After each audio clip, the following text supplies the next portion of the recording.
Tonight, Syracuse's police chief sits down with us. Good evening. I'm Christy Casciano. And I'm Jeff Kulikowski. We are joined by Syracuse Police Chief Joe Cecil, who's here with us in the studio right now. He is, and he's in a brace. We want to let you know he's fine. He's just recovering from knee surgery. So, yes. Chief, thank you for joining us. Let's talk about the bus that was hit yesterday. That was inches, maybe a few feet from a very different, terrible outcome. How are you feeling that that even happened at all? Well, you never want anything like that to happen, clearly. But I want to make it clear, and again, not to mitigate the issue, because we're very concerned about it, everyone is, but I want to make it clear the target was not the bus. We've determined that through our investigation. We've also made very good progress with our investigation, and we expect an arrest soon. But yeah, you never want anything. You know, the school buses, the schools themselves should always be a sanctuary where you don't have to worry about those types of things. Chief, 2:30 in the afternoon, though. I mean, we're talking broad daylight, and I know you've been making really great progress, and we'll get into some numbers on getting guns off the streets, things like that.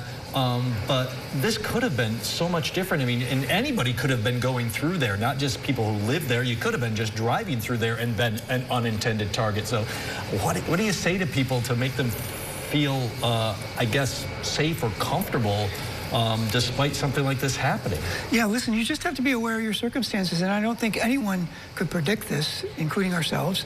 But if you're driving through there anytime you're driving, walking, you just got to be aware of your circumstances, aware of everything going on around you. Pay attention. But this particular thing, even if you were paying attention, I don't know if you would have had a different outcome. But again, the target was an SUV that was traveling through the area, and the bus just happened to be in the area. Just tragic situation, but again, we're making good progress, and hopefully we'll have an arrest to this incident. People want to know what's to blame, who's to blame. Yeah. Gangs fighting again? Is that the cause? Yeah, so we don't know about this one. Clearly the two homicides, well, the homicide we had and the one that could turn into a homicide soon with the 15-year-old, he hasn't been pronounced yet, but those two were clearly gang-related, two specific gangs that have been disputing since a rap video came out that started the whole thing and spiked our shots fired and our shootings and our homicides up from what we were experiencing before.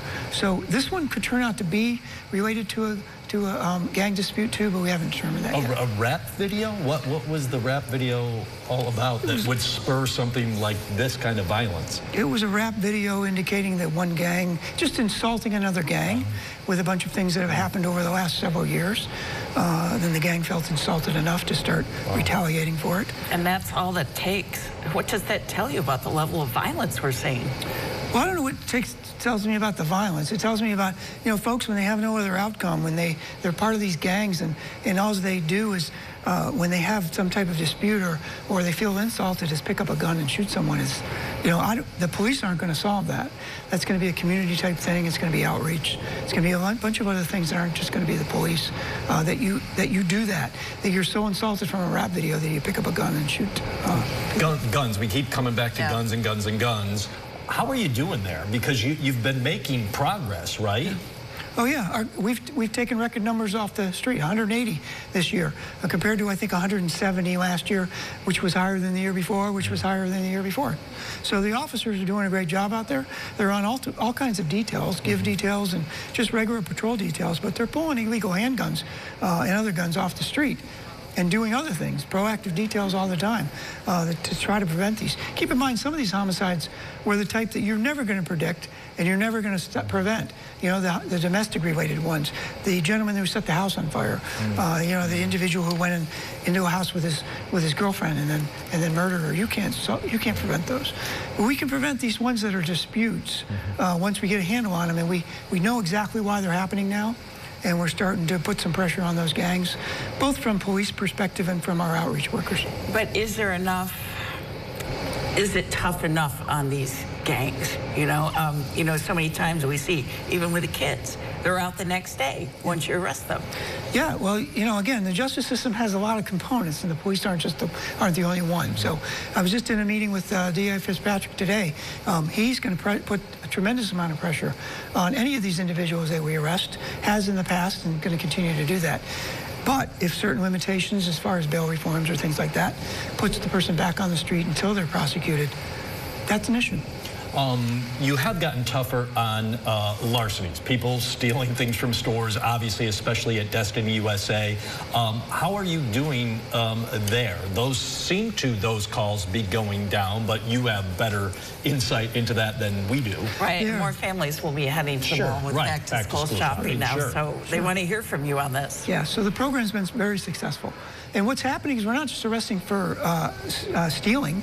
What's happening is you're being trespassed. So if you come back, it's actually a burglary charge, which you can face severe circumstances, penalties for. So folks are stopping, they're not coming there anymore. The individuals that are coming there for the wrong reasons, many of them are not coming there anymore. So we're hearing somewhat anecdotal, but somewhat with data, that foot traffic is up from the people who actually patronize the stores and purchase things and entertain there, and foot traffic is down from the folks that are coming there, or we're coming there every day just to steal things and walk out of there with a bunch of merchandise. So slapping them with a burglary charge, that's keeping them out of the mall? It has. And again, I have to credit D.F. Fitzpatrick on this. He was the first one to say, before we did the burglary charge, to wrap up an individual who went in there, I don't know, 6, 7, 8 times, to wrap them all into one and make it a felony so that he could prosecute this person.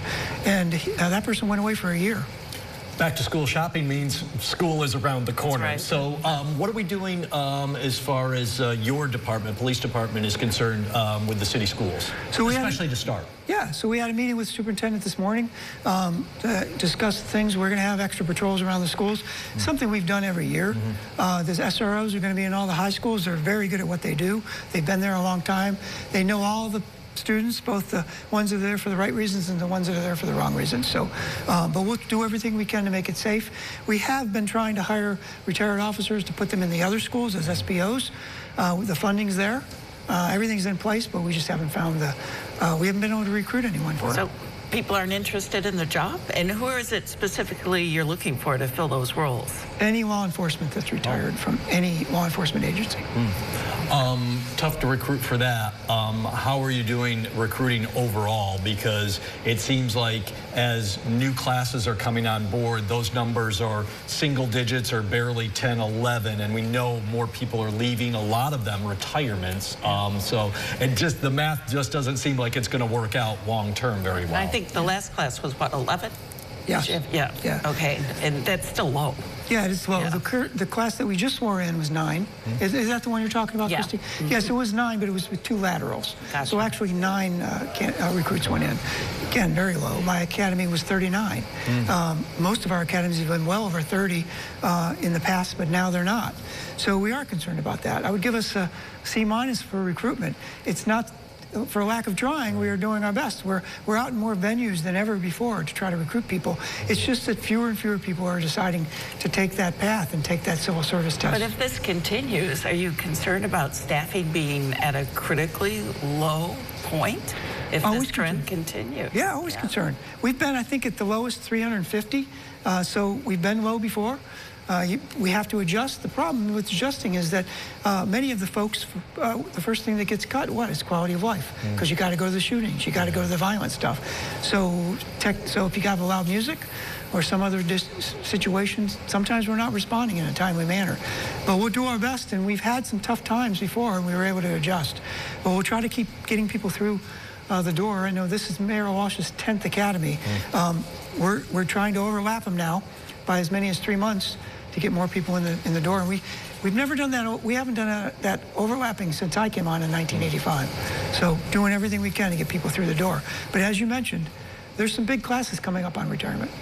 Chief Joe Cecil, we covered a lot of ground there. We're out of time for now. We really appreciate you coming in, especially, a little hobbled there. We wish you the best in recovery. Yeah, thanks for having me. Chief. You're welcome.